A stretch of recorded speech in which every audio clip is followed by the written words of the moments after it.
Ave Maria, cheia de graça, o Senhor é convosco. Bendita sois vós entre as mulheres e bendito é o fruto do vosso ventre, Jesus.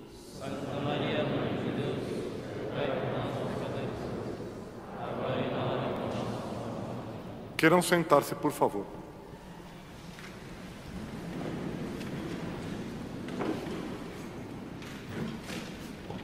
No dia de hoje, a liturgia nos coloca em destaque três personagens, três varões, três personagens especiais. O profeta Isaías na primeira leitura, São Paulo na primeira carta aos Coríntios, portanto a segunda leitura, e por fim São Pedro no Evangelho. Três homens que foram perdoados.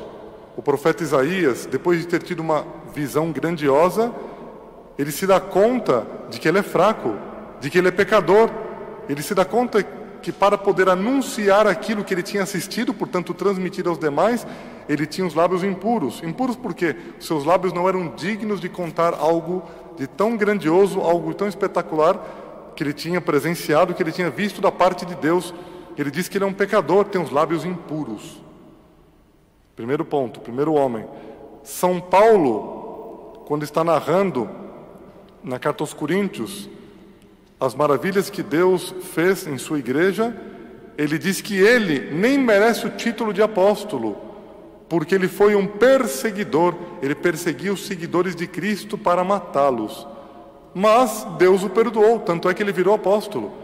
Portanto, de um lado ele reconhecia a própria fraqueza, o próprio pecado de ter perseguido os cristãos, os seguidores de Cristo, mas, ao mesmo tempo, ele é grato porque Deus o perdoou e o escolheu como apóstolo sem que ele tivesse direito a isso, por pura misericórdia. Portanto, ele é muito grato. E, por fim, São Pedro, no Evangelho, eles estão ali fazendo a pescaria, passam a noite inteira, joga a rede para cá, puxa a rede, fica mais limpa pelo menos do que passar água pela rede, mas não pega nenhum peixe, joga do outro lado. E o que está do lado diz assim: nossa, mas não vai dar certo aí, vamos tentar. Puxa daqui, puxa de lá, a noite inteira e a rede vazia.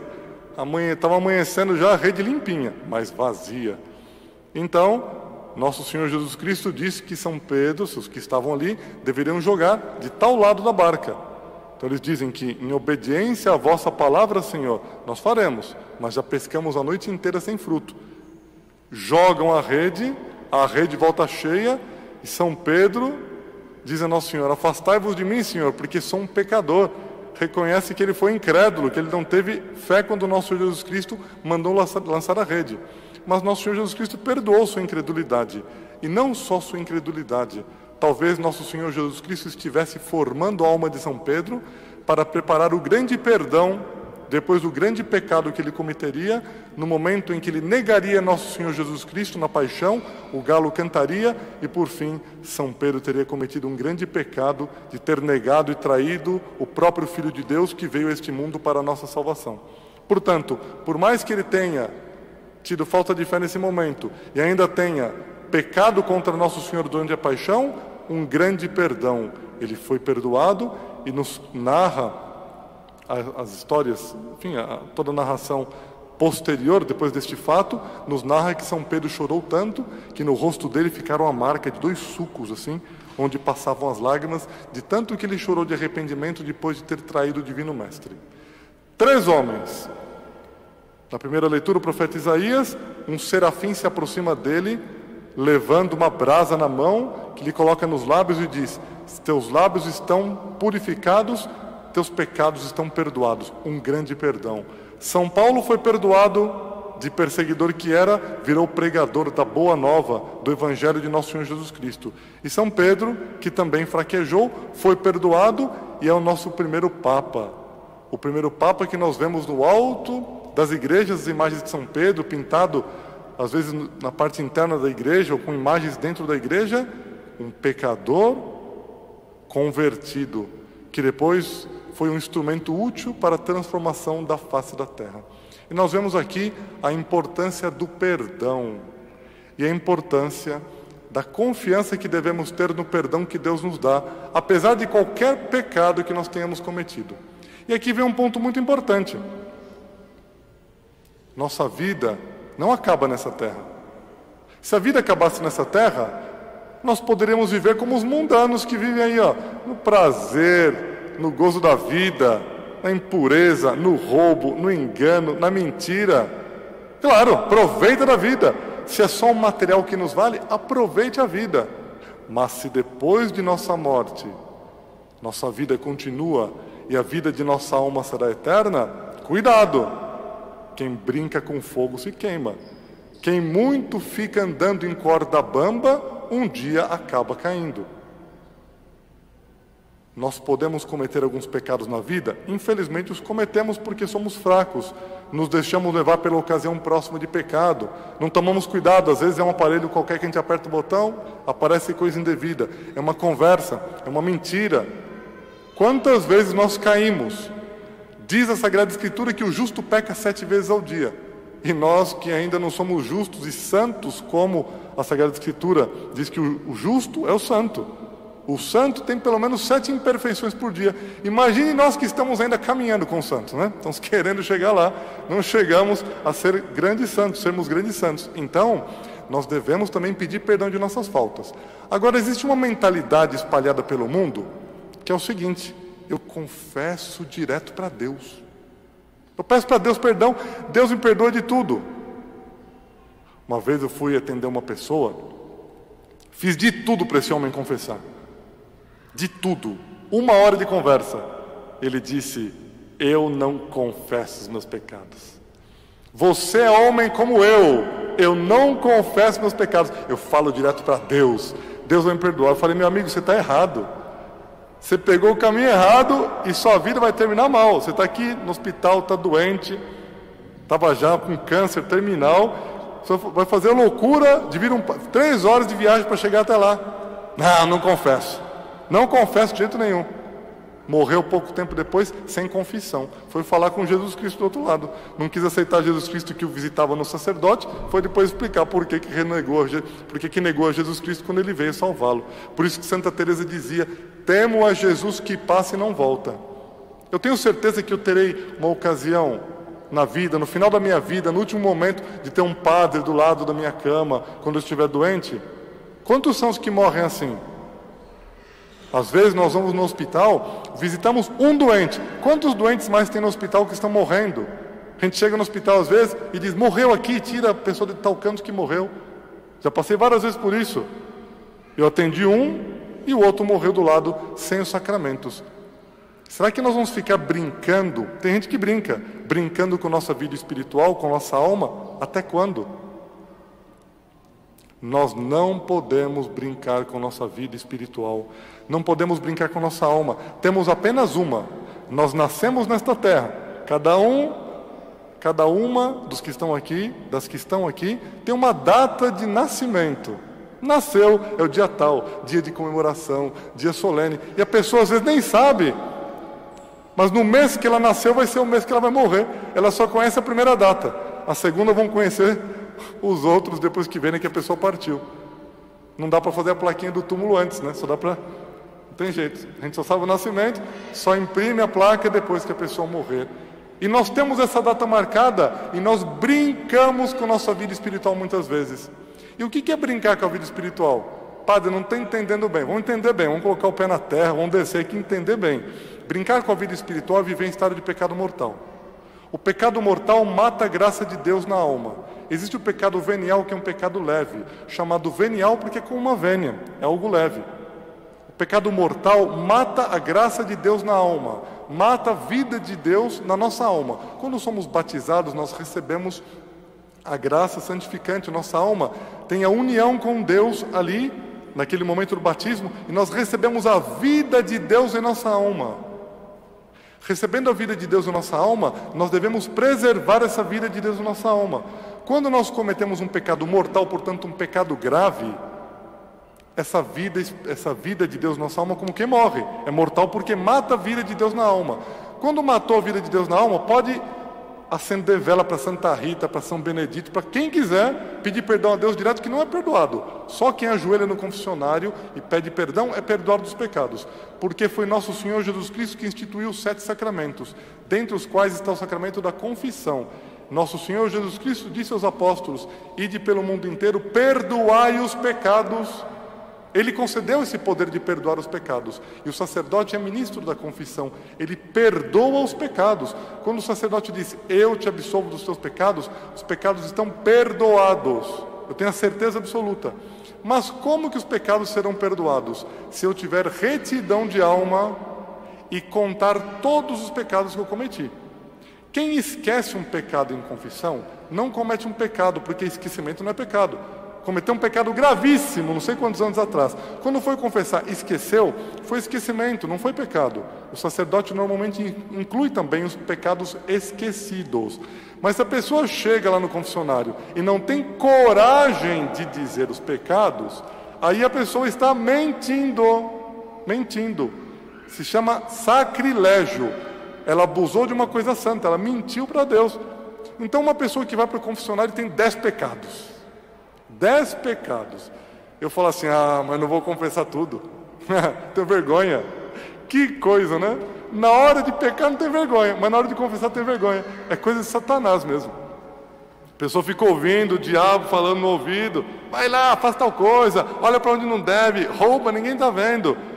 E dá aquela coceira na mão, vai e rouba. E mente, a língua não aguenta, dá coceira na língua, coceira nos olhos. Vai e faz a coisa errada. Na hora de pedir perdão, eu não tenho coragem. Não tem vergonha na cara, não tem coragem. Porque não consegue colocar os pecados para fora? Pensa na vida espiritual. Se morrer nessa situação, vai para o inferno e não sai mais. E o inferno é eterno.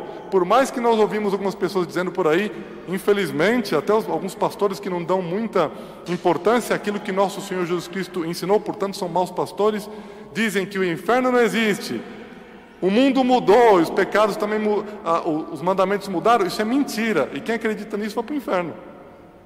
A verdade é que nosso Senhor Jesus Cristo instituiu o sacramento da confissão para perdoar os pecados. Nosso Senhor Jesus Cristo falou várias vezes sobre o inferno nos evangelhos. E ao mesmo tempo os 10 mandamentos foram entregues por Deus a Moisés, o decálogo, os 10 mandamentos. Nós devemos cumpri-los. Portanto, quem tem 10 pecados, vai confessar, confessa 9, esconde um porque ficou com vergonha, e sai do confessionário, sai com 11 pecados. Porque os 9 pecados que foram contados não foram perdoados. Porque se eu escondi, a confissão deve ser íntegra. Se eu esqueci, não tem problema. Se eu escondi, nenhum pecado foi perdoado. Eu saio com o 11º, que é o pecado de ter escondido o pecado naquela confissão. Se eu volto para confessar depois e não tenho coragem de dizer que eu escondi pecado, eu vou só contar. Agora eu vou contar. Contei os 10 pecados. Mas dizer para o padre que eu menti, eu não conto. Sai do confessionário com 12 pecados. Vai somando. Imagine que a pessoa começou a fazer isso com 17 anos. Está com 63 agora. Nossa. A balança vai pesar se a pessoa colocar tudo. Então, nós devemos saber pedir perdão dos nossos pecados. Temos aqui a igreja, sempre temos confissões aqui, mesmo durante a missa. É uma graça colocar a vida em ordem e sair da corda bamba. O pecado é uma enfermidade, é uma doença. E Nossa Senhora de Lourdes, ela curou tantas doenças lá em Lourdes, desde o século XIX, quando ela apareceu para Santa Bernadette Soubirous.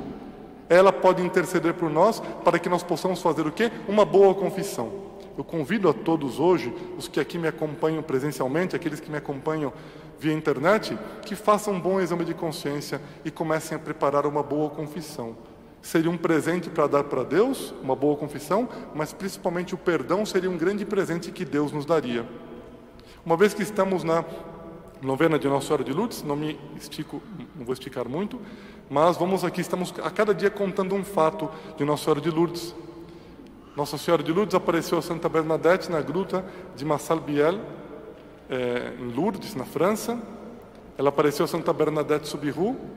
E nós estamos acompanhando a cada dia da novena, o sacerdote está contando nas missas um fato, e o fato que temos a contar hoje é da 16ª aparição de Nossa Senhora de Lourdes. O sacerdote que estava acompanhando a Santa Bernadette estava um pouco desconfiado. Claro, tinha que ser cauto, a igreja é sempre cauta com a questão das aparições, das visões, das revelações particulares.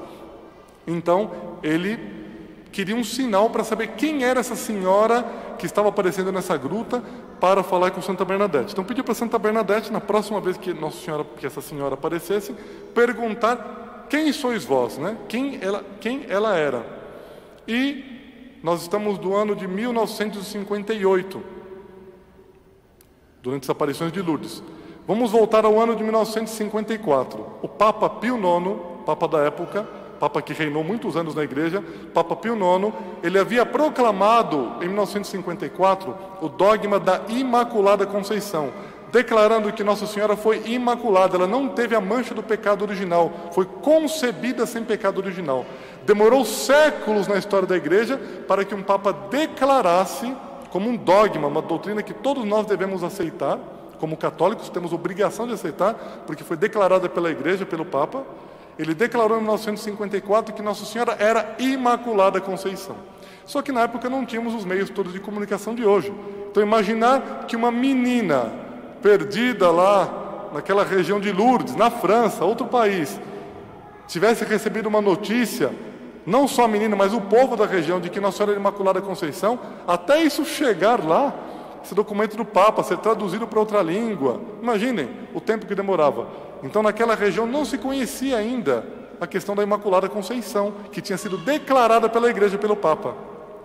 E Santa Bernadette, a pedido do sacerdote, quando vai até aquela senhora na gruta de Massabielle, ela pergunta: quem sois vós? E aquela senhora responde: eu sou a Imaculada Conceição. E Santa Bernadette não entendeu o que era isso, mas disse: se o padre pediu, eu vou dizer para ele. Então, para não esquecer qual era o nome dela, ela sai assim falando: eu sou Imaculada Conceição, eu sou Imaculada Conceição. E alguém encontra com ela, ela diz: eu sou Imaculada Conceição, eu sou Imaculada Conceição. Até que chega para o padre e diz: eu sou Imaculada Conceição. O padre se emociona. Como que essa menina vai saber uma coisa dessa? Procura o bispo também acredita. Quem estava ali aparecendo era Nossa Senhora. E ela confirmava a proclamação do dogma que o Papa havia feito há 4 anos. Eu sou a Imaculada Conceição. Essa Imaculada Conceição, medianeira de todas as graças, ela está disposta a nos curar. Ela está disposta a nos curar de nossos pecados, de interceder por nós para que seu Divino Filho nos perdoe. E no dia de hoje, a Imaculada Conceição faz um convite para cada um de nós. Meu filho, minha filha, lance a rede no mar de tua alma.